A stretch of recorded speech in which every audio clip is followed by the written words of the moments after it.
Hello students, मैं तनी आप सभी का स्वागत करता हूं आपके अपने चैनल इलेक्ट्रिकल रिसर्च एकेडमी के ऑनलाइन पोर्टल पे। काफ़ी सीरीज़ कंप्यूटर चल रहा है, उसमें एक और कड़ी जोड़ेंगे जो कि प्रीवियस ईयर क्वेश्चन की कड़ी होगी। ठीक है, तो सेशन ध्यान से ज़रूर देखना। सेशन पसंद आए तो लाइक शेयर कर देना और चैनल पर नए होगे तो सब्सक्राइब जरूर कर लेना। सुबह एक लेक्चर पढ़ चुका है प्रीवियस ईयर UPPCL TG2 वाला इलेक्ट्रीशियन के, उसको ज़रूर देख लेना। सही है, चलो स्टार्ट करते हैं कि एक स्प्रेडशीट का उपयोग करने का लाभ क्या है। स्प्रेडशीट किसके द्वारा क्या होता है? सर, स्प्रेडशीट का समूह क्या कहलाता है? हमारा सर वर्कबुक कहलाता है। यानी कई सारे स्प्रेडशीट को मिलाते हैं तो उसको वर्कबुक कहते हैं। और बाय डिफ़ॉल्ट जो एक्सेल में होता है, MS एक्सेल में मिनिमम तुमको 3 स्प्रेडशीट मिलेंगी। अधिकतम मिल सकती है मगर बाय डिफ़ॉल्ट कम से कम तुमको 3 स्प्रेडशीट मिलती है। ठीक है, तो उसका उपयोग क्या होता है? गणना स्वचालित रूप से की जा सकती है, सही बात है। अगला, परिवर्तनशील गणना स्वचालित रूप से अद्यतन हो जाता है। हाँ, हो जाता है, मतलब जो चेंजेबल होता है वो अपने आप गणना के समय क्या हो जाती है, चेंज हो सकती है। अधिक लचीलापन का मतलब वर्सेटाइल है। ठीक है, अपने अनुसार अधिकतर चाहो तो उसमें 3-5 कर सकते हो। ठीक है, वैसा 3-5 नहीं, नॉर्मल 3-5 जो आपके फायदेमंद के लिए 3-5 कर सकते हो। तो उपयोग सही, इसका सही आंसर हो जाएगा। ठीक है, उपयोग सभी, इसका सही आंसर हो जाएगा। चलो अगला देखते हैं। डॉक्यूमेंटेशन में शामिल होना चाहिए क्या? आउटपुट डेटा के गंतव्य और यूज़र। हाँ, डॉक्यूमेंटेशन में जरूर होना चाहिए कि आउटपुट डेटा के मतलब आउटपुट डेटा कहाँ है या फिर यूज़र कौन है। इनपुट डेटा का स्रोत पता होना चाहिए। वर्कबुक के उद्देश्य के बारे में जानकारी पक्का होना चाहिए तब। ठीक है, क्या पर्पज़ है, किस लिए किया जा रहा है। तो डॉक्यूमेंटेशन में सभी चीज़ों का शामिल होना आवश्यक है। ठीक है, चलो आगे देखते हैं।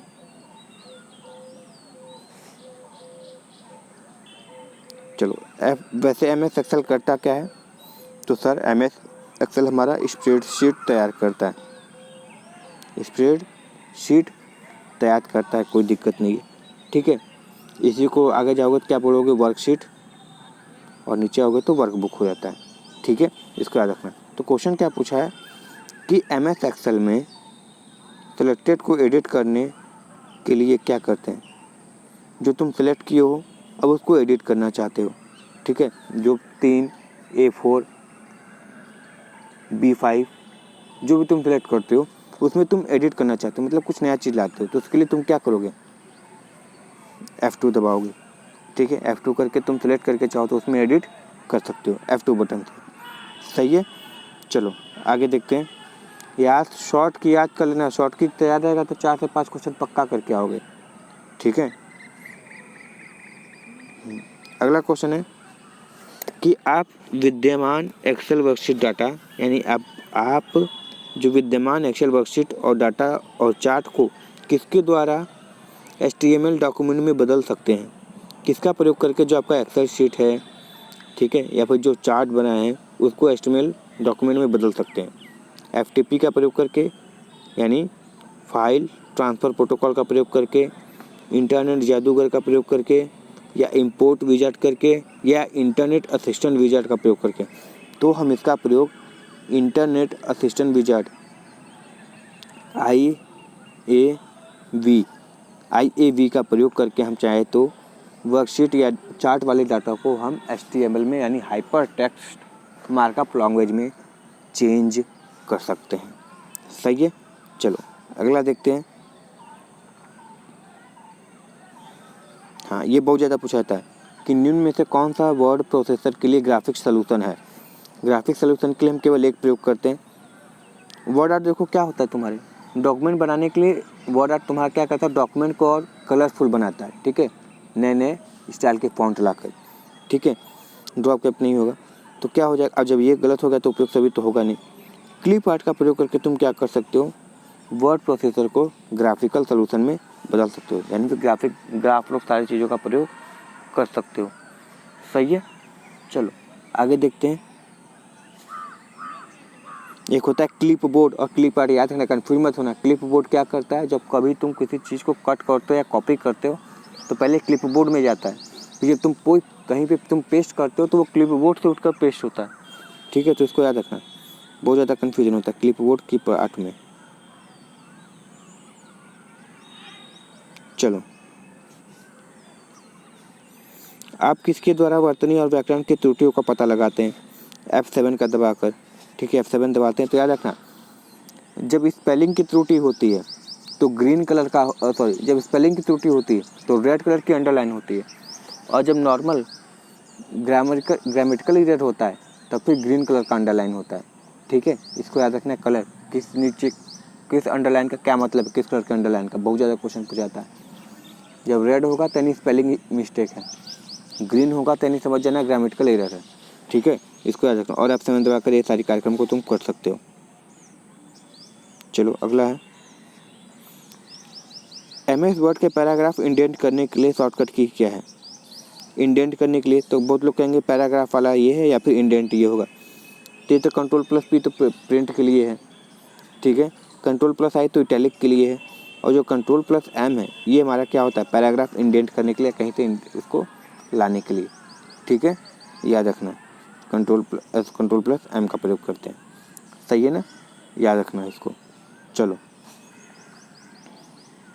या कभी कभी क्या होता है, Ctrl+N न्यू स्लाइड को ओपन करने के लिए होता है, और M क्या होता है, ओल्ड PDF को ओपन करने के लिए होता है, ठीक है। याद रखना इसको।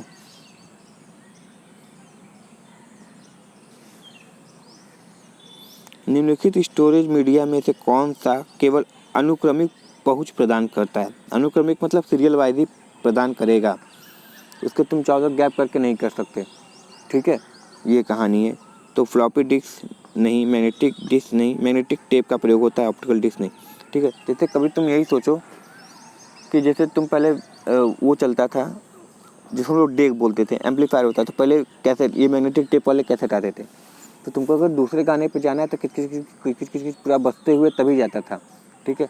मगर DVD CD क्या होती है, टाइम लगा देते थे 1 घंटा 1.5 घंटा बाद, तो उतना भाग के उतने आगे पे चला आता था, ठीक है। तो ये सब चीज़ों का प्रयोग होता था, ठीक है ना, इसको याद रखना। तो मैग्नेटिक टेप इसका सही आंसर हो जाएगा, यानी अनुक्रमिक पहुँच प्रदान ही करता है, सीरियल वाइज से तुम वहाँ पे पहुँच सकते हो। चलो अगला देखो, ईमेल संदेशों में स्टोरेज क्षेत्र कहाँ होता है? फोल्डर, ये तो नॉर्मल क्लियर कर, डायरेक्टर नहीं, हार्ड डिस्क नहीं।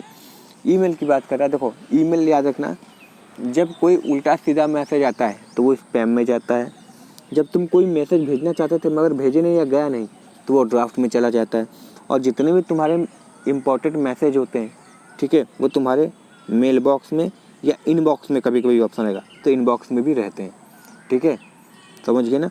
चलो याद रखना है, अगला क्वेश्चन देखते हैं।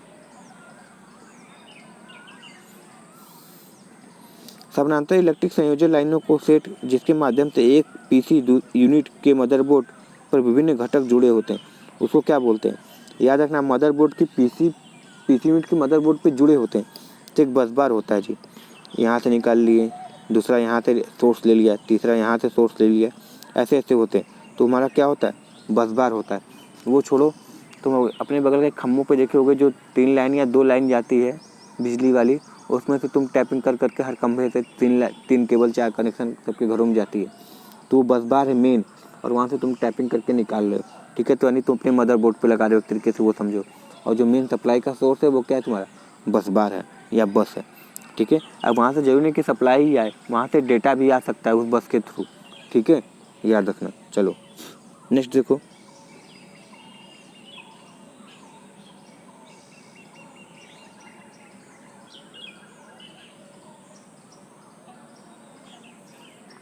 क्या क्वेश्चन है कि बंद होने के बाद भी PDA की मेमोरी कंटेंट बरकरार है क्यों है? क्योंकि एक बैटरी रैम को करंट उपलब्ध कराती है। अच्छा, UPS का प्रयोग इसीलिए होता है, वो बोल क्या रहा है कि तुम्हारा बंद होने के बाद भी PDA की मेमोरी, PDA, ठीक है, की मेमोरी कंटेंट बरकरार रहता है। क्यों रहता है? क्योंकि एक बैटरी जो होती है रैम को करंट लगातार प्रोवाइड करती रहती है, यानी बैटरी जो है रैम को कंटिन्यूस सोर्स एनर्जी देती रहती है, क्योंकि अगर रैम की एनर्जी जहाँ पे तुम उसको लगा कि पावर ऑफ हो गई है, सप्लाई ऑफ हो गई है, वो फट से उस एनर्जी, उस जो मेमोरी थी या फिर जो भी डाटा था उसको उड़ा देगा। ठीक है, अगर बरकरार रखना है तो बैटरी से तुमको क्या करना पड़ेगा, रैम को करंट या सोर्स देते रहना पड़ेगा, इसलिए इसका सही आंसर हो जाएगा। सही है, चलो अगला देखते हैं। भौगोलिक रूप से दूर कंप्यूटर और टर्मिनल नेटवर्क को क्या कहते हैं? एकीकृत यानी integrated service digital network, ISDN। ठीक है, नहीं। मेट्रोपोलिटन एरिया नेटवर्क, नहीं। लोकल एरिया नेटवर्क, नहीं।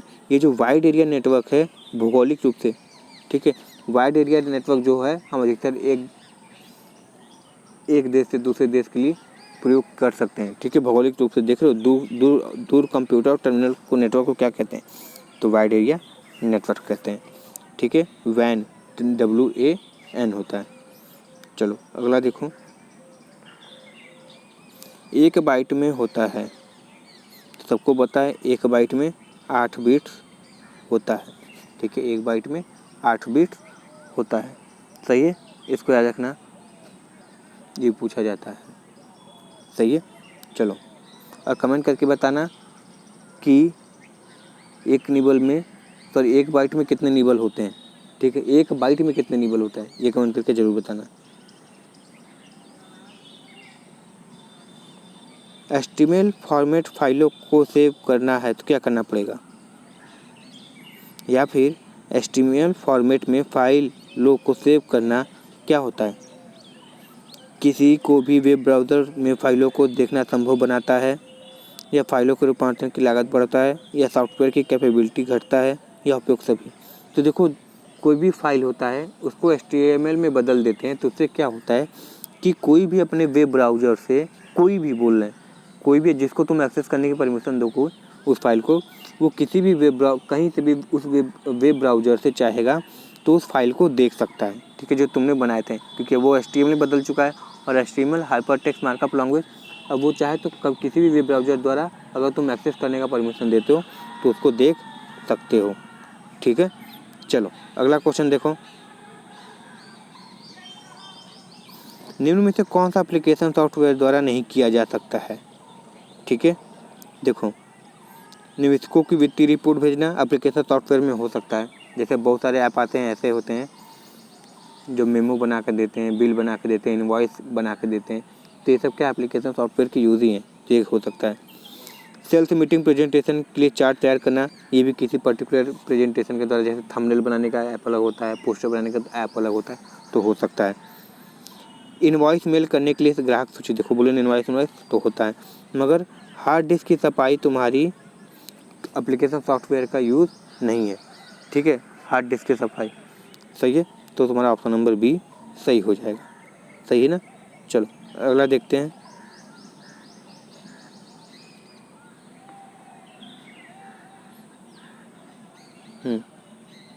अगला क्वेश्चन क्या है,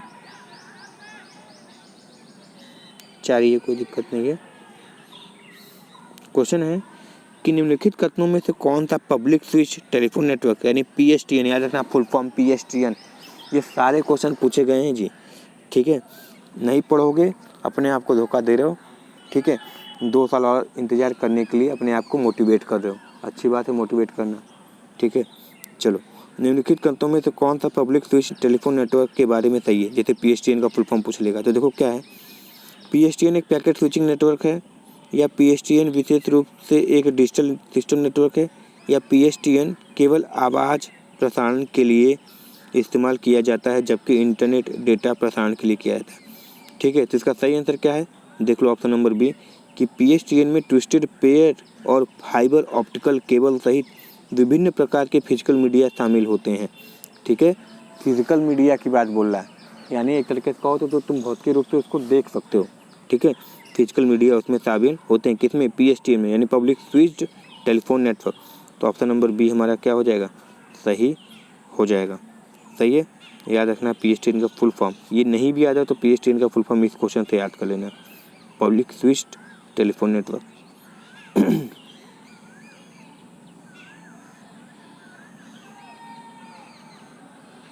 ये क्वेश्चन थोड़ा बड़ा है, देख लेते हैं क्या पूछा है। देखो कौन सा क्वेश्चन, 72 नंबर 372। पूछा क्या है कि निम्न में से कौन सा इंटरनेट और वर्ल्ड वाइड वेब के बीच अंतर का सबसे अच्छा वर्णन करता है। ध्यान समझना क्वेश्चन क्या पूछा है, इंटरनेट और www के बीच अंतर क्या है। तो इंटरनेट कंप्यूटर का एक संग्रह है, जबकि वर्ल्ड वाइड वेब एक वायरिंग है और संचार प्रोटोकॉल है जो उन्हें कनेक्ट करता है। ठीक है, वर्ल्ड वाइड वेब प्रोटोकॉल कोई नहीं है जी। ठीक है, इंटरनेट प्रोटोकॉल तो अलग से होता है, आईपी। ठीक है ना, चलो अगला देखो। इंटरनेट स्कूलों, सरकारी कार्यालयों और अन्य सरकारी संगठनों का ट्रैफिक वहन करता है, जबकि वर्ल्ड वाइड वेब एक वाणिज्यिक यातायात वहन करता है। गलत। इंटरनेट ईमेल और आईआरसी जैसे सॉफ्टवेयर प्रोग्राम का संग्रह है, जबकि वर्ल्ड वाइड वेब एक पृष्ठों का एक संग्रह है। अब देखो लास्ट, देखो चौथा जो कि सही है। ठीक है, क्या कह रहा है, इंटरनेट वैश्विक कंप्यूटर का एक भौतिक नेटवर्क है, जबकि वर्ल्ड वाइड वेब कई कंप्यूटर का विश्व स्तर पर वितरित हाइपर टेक्स्ट डॉक्यूमेंट है। तो सही बात है, विश्व स्तर पे। ठीक है, विश्व स्तर पे ये सारी कहानी चलती है वर्ल्ड वाइड वेब की। चलिए ठीक है, और यहाँ पे ऐसा और तीनों में देखो तो कोई भी ऐसा वर्ल्ड वाइड वेब मतलब विश्व स्तर की बात नहीं किया है। ठीक है, और इंटरनेट तो समझे रहो वैश्विक कंप्यूटर का एक भौतिक नेटवर्क है।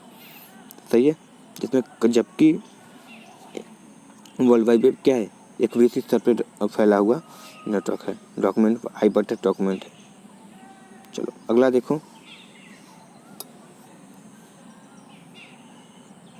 इनमें से कौन सा यूजर स्थानीय कंप्यूटर पर रन करता है और वेब पृष्ठों के अनुरोध का प्रदर्शन के लिए प्रयोग किया जाता है। वही है ना, वेब ब्राउज़र। तुम जब सर्च मारते हो तो डायरेक्ट तुम सर्च नहीं मार देते हो, पहले ये मैसेज जाता है। जब गूगल सर्च इंजन पे या फिर किसी भी सर्च इंजन पे कुछ लिखते हो तो डायरेक्ट वो नहीं होता है, पहले वो जाता है किसके पास, वेब ब्राउज़र के पास।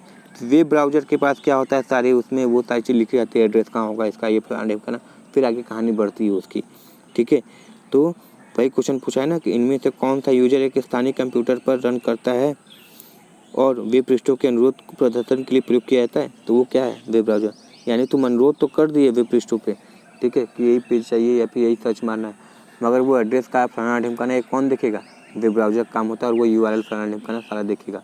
सही है, तो चलो क्वेश्चन थोड़ी इधर उधर आज के थे, मगर पूछे गए क्वेश्चन है। ठीक है, इसमें ये नहीं कर सकते कि नहीं पूछा गया था। ठीक है, हो सकता है कि तुम लोग के लेवल में ना पूछा गया, ARO में पूछा गया था, मगर पूछा जरूर गया था, और हो सकता है तुम लोग में भी पूछ ले। सही है, चलो बाबू सेशन पसंद आया हो तो इसको लाइक शेयर और चैनल पर नए हो तो सब्सक्राइब जरूर कर लेना।